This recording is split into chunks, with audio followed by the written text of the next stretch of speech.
बिस्मिल्लाहिर्रहमानिर्रहीम। नाज़रीन, आप देख रहे हैं गुड न्यूज़ टीवी और मैं हूं आपका होस्ट यूसुफ मदनी। आप देख रहे हैं ये दरबार है जी माई हीर का जंग में। आज हम मौजूद हैं दरबार के ऊपर। ये सारी आपको डिटेल बताएंगे, पूरी हिस्ट्री बताएंगे। हमारे साथ महकमा औकाफ के ये एक दोस्त हैं जो कि इधर ड्यूटी कर रहे हैं, अपनी ड्यूटी सर अंजाम दे रहे हैं। उनसे हम बात करेंगे और पूरी हिस्ट्री इस लोक दास्तान के हवाले से आपके सामने रखेंगे। जो नए आने वाले दोस्त हैं वो चैनल को लाजमी सब्सक्राइब कर लें, लाइक शेयर करें और हम आपके सामने ये पूरी हिस्ट्री बयान करेंगे इंशाल्लाह। पूरी वीडियो देखें, लाजमी देखें। जी नाजरीन, हमारे साथ जो कि महकमा औकाफ के ये दोस्त हैं जिनकी ड्यूटी है माई हीर और मियाँ रांझा के दरबार के ऊपर, इनसे हम बात करते हैं, इनका मौक़िफ़ लेते हैं और इस लोक दास्तान के हवाले से हम इनसे पूछते हैं कि ये क्या हिस्ट्री है, क्या तारीख़ है। जी जनाब। ये इफ्तिखार मेरा नाम है जी। जी। और तकरीबन काफ़ी अरसे से हम तैनात हैं यहाँ पे। माशाल्लाह। और ये जो किस्सा माहिर और मियाँ रांझे का, ये तकरीबन 876 हिजरी विसाल हुआ इनका। अच्छा, चेंज करें थोड़ा सा। ये मतलब है दोनों ही जिंदा पर्दा पोश हुए हैं। अच्छा। हाँ जी। तो उस टाइम जब सैयद जलालुद्दीन बुखारी के वालिद साहब थे शेख कबीर साहब, ये तख्ती पर लिखा हो बाकायदा। अच्छा। उच्च शरीफ के थे, वो बहुत बड़े पाए के बुजुर्ग गद्दी नशीन थे। तो माई साहबा का वालिद साहब जो था ना, नवाब चूचक सियाल, जी जी। तो वो उनका मुरीद था। अच्छा। उनकी से अपना शेख कबीर साहब के वफ़ात के बाद सैयद जलालुद्दीन बुखारी बड़ा बेटा था, उनको अपना पगड़ी पहनाई गई। सही। तो ज़ाहिर है जब बेटा बड़ा होता है उसी को पगड़ी पहनाई जाती है। तो माई साहबा की उम्र उस वक्त 7 या 8 साल थी। अच्छा। घर इनका आना जाना था, क्योंकि वो दीनदार घराना था सैयद जलालुद्दीन बुखारी का। तो ये इतना दीनदार घराना नहीं था। तो माई साहबा को दीनी तालीम के लिए उच्च शरीफ भेज दिया गया। सही। तो उस वक्त सच्चे दौर हुआ करते थे, सच्चे आदमी थे, नेक आदमी थे, बुजुर्ग थे। तो इन्होंने फिर वहाँ से ना कुरान हिफ़्ज़ किया माई साहबा ने उनसे, सैयद जलालुद्दीन बुखारी से। अच्छा अच्छा अच्छा। तो जब 2 लाइनें देते थे, 3 4 5 खुद ही याद हो जाते हैं अल्लाह की तरफ से। अल्लाह ताला ने इतनी रोशनी उनके दिमाग में डाली। सही। तो जैसे कुरान हिफ़्ज़ किया तो इनको फिर उन्होंने खिलाफत दी है। अच्छा। रांझा जो था ये तख्त हज़ारा का रहने वाला था, बहुत बड़े ज़मींदार का बेटा था। ये इसका नाम तो है मुराद बख्श उर्फ रांझा। रांझा प्यार से कहते हैं, जट फैमिली से ताल्लुक़ है इनका। अच्छा। तो ये अक्सर दीदो रांझा भी कहते हैं। दीदो रांझा प्यार से कहते हैं। अच्छा। तो ये ना, तो 8 भाइयों में सबसे छोटा भाई था ये। सही है। तो लाड प्यार सबसे बड़े को मिलता या सबसे छोटे को मिलता। सही है। तो काम वगैरह बिल्कुल नहीं करता था। तो अक्सर भाइयों में झगड़ा होता था।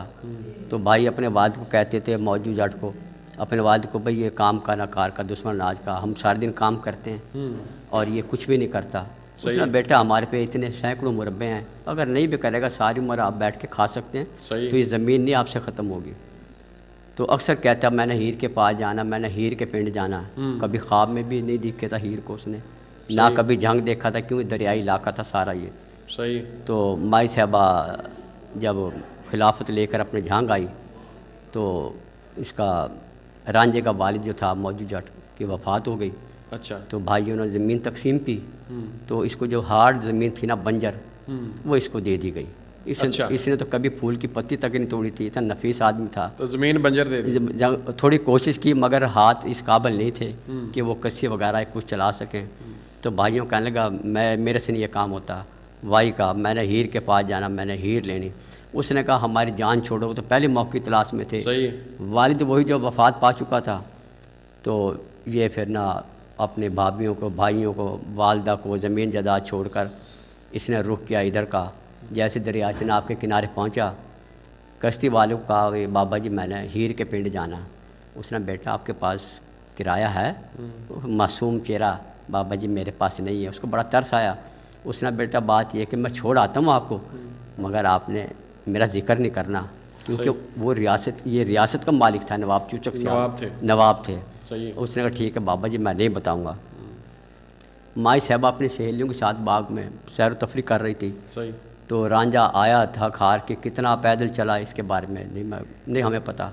तो आकर ना उसकी चारपाई पे पलंग पे लेट गया। अच्छा। पलंग इतना खूबसूरत था कि आम आदमी उस पलंग की तरफ देख भी सकता था, ना गैर आदमी बाग में आ सकता था, सही। क्योंकि ज़िम्मेदार का बेटा था। बेखौफ खतर वो आकर लेट गया, चादर लेके सो गया, थका रहा था। सहेलियों ने प्लान बनाई, ये कौन बदबख्त है कि हीर के पलंग पे आके लेट गया, क्यों ना इसकी पिटाई की जाए। सही है। जैसे प्लान बनाया मारने के लिए, तो हीर ने कहा एक दफ़ा इस बदबख्त को देख तो लो, कौन है। उसका जो चादर उठाई, उसने कहा ये तो मेरा रांझा है। मगर हीर को कैसे पता लगा, खिलाफत जो लेकर आई थी, अच्छा, सैयद जलालुद्दीन बुखारी उच्च शरीफ वाले, उनसे खिलाफत लेके आए, बुजुर्गों का हाथ था इनके सर पर। उसने कहा मेरा रांझा है। मुलाकात वो पहली थी, वो पहली मुलाकात थी। ये फिर अपने घर ले आई, तो वालिद को कहने लगी अब्बा जी इसको काम में रख लें, सही है, इसका कोई नहीं है, ये सब कुछ छोड़ आया, ये अल्लाह कलवा रहा है, इसका कोई नहीं है, सब कुछ छोड़ आया। सही है। काम में रख लिया। 10-12 साल गुजरने के बाद फिर अच्छा नहीं समझते थे रिश्तेदार, ये चाचा वगैरह। उसके बाद उसको ना हीर का रिश्ता तय हो गया खेड़ू की तरफ। तो इस रांझे को बड़ा अफसोस हुआ। ये फिर पंज पीर का दरबार है सियाल शरीफ से आगे, नेहा गड्ढा एक, अच्छा, उन पे गया। उस टाइम हयात थे वो। तो उन्होंने कहा बाबा जी हमारी लाइन नहीं, ये किस लाइन पर चल पड़े। उसने फिर कासा गले में डाला, मुंदरी कान में डाली, जोगी बन गया। ये हीर भी आकर खेड़े की तरफ चली गई। जैसा रात का पहर हुआ तो खेड़े ने देखा लाल कपड़ों में हीर है, फिर आँख झपकी तो काले कपड़े, पीले, यानी कि हत्या का 3-4 कलर जब चेंज हुए ना, खौफ से भाग गया। उसने कहा अच्छा। मेरे साथ तो फराड हो या वो नहीं है, पता नहीं क्या चीज़ है। इधर रांझा भी चला गया, कासा लेके, है कोई अल्लाह के नाम के देने वाला, है कोई अल्लाह के नाम। इसकी जो निनान थी ना सहती, वो मुराद बलोच इश्क करती थी उस दौर में। सही। तो उसने ऐसी भीख दी। उसने कहा तो है बेमुराद, क्योंकि उसका नाम मुराद बलोच था जिसे इश्क करती थी। उन्होंने बाबा जी आप कहाँ से आए। उसने कहा बोलिया तब्दील करके गया ना बेटा, ये बताओ मुराद बलोच इश्क करती हैं। कि जी बाबा जी। उसने मेरी हीर फिर आप दे, क्योंकि वो भी पंज पीर से गोथ लेकर आया था ना। तो उसने कहा ठीक है बाबा जी आप चले, मैं हीर को भेजूँ। जैसे हीर को भेजा, कबूला शहर है आरफ वाले से आगे, वहाँ पे आके ये थक हार के स्टे करते हैं। तो बादशाह को पता लगता है, बादशाह जैसे इन्हें गिरफ्तार करता है तो ये फिर कहते हैं हम तो फ़कीर और आशिक लोग हैं। उसने कहा बाबा जी तुम्हारे जैसे बहुत देखे, जैसे हवालात में बंद करते हैं, ये दुआ मांगते हैं जा तेरे तख्त को आग लग जाए, तेरे शहर कबूले को आग लग जाए। आज भी आप देखो ना धुआं निकलता वहाँ, थोड़ा थोड़ा कहीं ना निकलता। वहाँ फिर वो खेड़े भी आ जाते हैं, वो कहते हैं भी अपने हीर को ले जाएं। उसने कहा जी ये वो नहीं है, हमारे से बहुत बड़ा दुख हुआ। अच्छा। तो फिर बादशाह कहने लगा क्यों ना आपको यहीं पे महल बना दें, आप ऐशो इशरत की ज़िंदगी गुजारें, खाएं पिए। उसने कहा हम तो फ़कीर और आशिक लोग हैं, तेरे महल और हमें खाने से कोई नहीं कर। तो खेड़े पीछे हट जाते हैं। वो फिर बादशाह जो है ना कहते हैं क्यों ना इनकी शादी कर दी जाए। ये फिर यहाँ पे आते हैं। बकरीन जो चराने वाला होता है ना, वो जाके बताता है सियालों को ऐसे ऐसे करके बात, वो जोड़ा फिर बैठा हुआ। मारने के लिए जब आते हैं ना, फिर दुआ करते हैं या बारी ताला दिलों को बेहतर आप जानते हैं, इसका गम हमारा सच्चा है ना, मोहब्बत पाके आप अपनी अमान में जगह दें।